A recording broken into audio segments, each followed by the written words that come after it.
Vous écoutez un podcast de EJR Radio, la radio pour tous.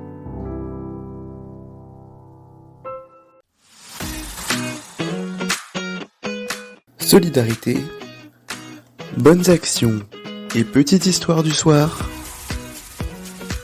C'est la rubrique à brac de Pascal.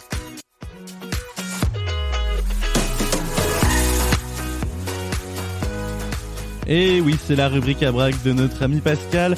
Pascal, bonsoir, je suis ravi de te retrouver après ces quelques jours de pause. Comment vas-tu ? Moi ça va et toi ? Bonsoir à tout le monde.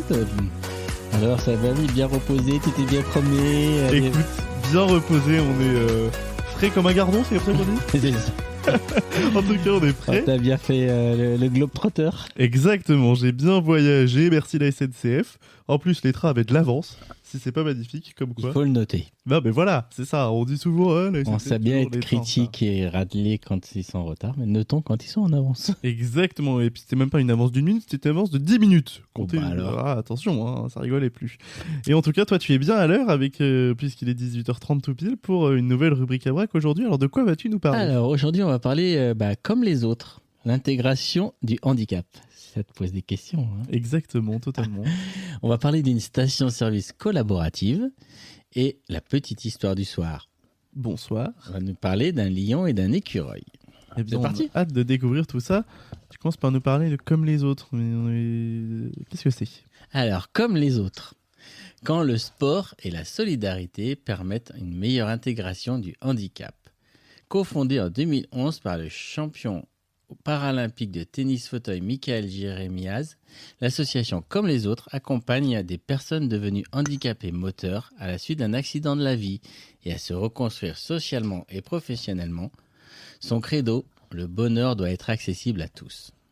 Michael Jérémiaz, quadruple médaillé paralympique de tennis fauteuil, membre de la team Alliance, pas comment on dit. Alliance, c'est Alliance. la société. Et le chef de mission des Jeux paralympiques de Paris 2024. Devenu paraplégique à la suite d'un accident de ski à l'âge de 18 ans, sa détermination sans faille lui a permis de devenir l'un des tennisman français le plus titré. Le sport est un outil puissant pour favoriser la confiance et l'autonomie.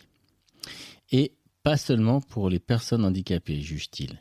Les clés du succès, un accompagnement social individualisé, une réconciliation avec le corps, une quête de l'estime de soi ainsi qu'une ferme volonté se réapproprier son corps. La marque de fabrique de l'association, c'est justement l'organisation de séjours sportifs à sensations fortes, ski, parapente, plongée sous-marine, plongée sous glace, réunissant handicapés et valides entre amis à égalité. Et bien voilà une bonne initiative, voilà, dans l'inclusion que l'on entend souvent et qu'on prône souvent et qui malheureusement n'est pas forcément à jour. Et bien voilà une bonne initiative avec cette association qu'on ne peut qu'encourager. Et un bon exemple à 365 jours des Jeux Olympiques et à un petit peu plus des Jeux Paralympiques, de cette beauté du sport paralympique. Exactement. On ne parle pas assez. Et oui, on est bien d'accord et tu nous la mets à l'honneur dans cette rubrique à brac. Alors, à Saint-Saulx-de-la-Coussière, dans la Dordogne, une commune de 850 habitants, 35 personnes viennent de s'associer avec la mairie pour ouvrir quoi ?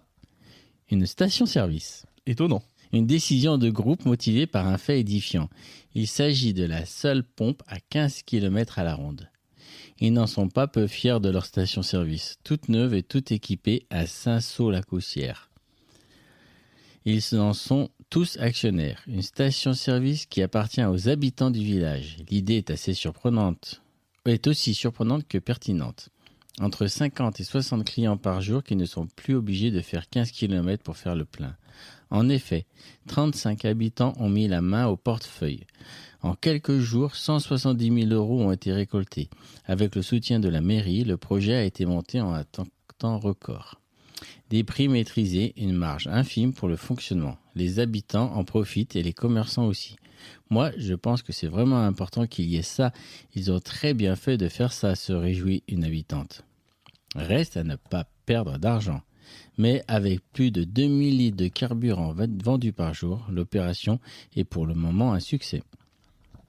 Eh bien voilà une bonne idée, hein, quand on sait que souvent il faut faire beaucoup de kilomètres pour trouver une pompe à essence. Et si alors en plus il faut trouver une pompe à essence qui fait du samplon 95 et pas du 95 E10 et pas du XXW je ne sais quoi, eh ben, on se complique encore plus la vie. Et là c'est une plutôt En tout bonne cas, il y a idée. une logique là-dedans, parce que faire 15 km pour aller faire son plein, donc dépenser de l'essence pour aller faire son plein, c'est pas très logique.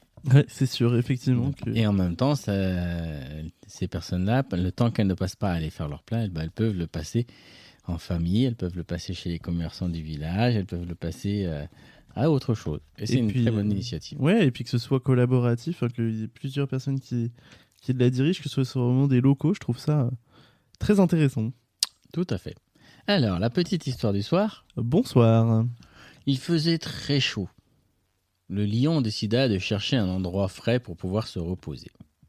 Il choisit finalement l'ombre d'un arbre. Soudain, un petit écureuil sortit d'un buisson et passa imprudemment sous le nez du roi de la jungle. Mais celui-ci avait envie de jouer et se mit à poursuivre le petit écureuil.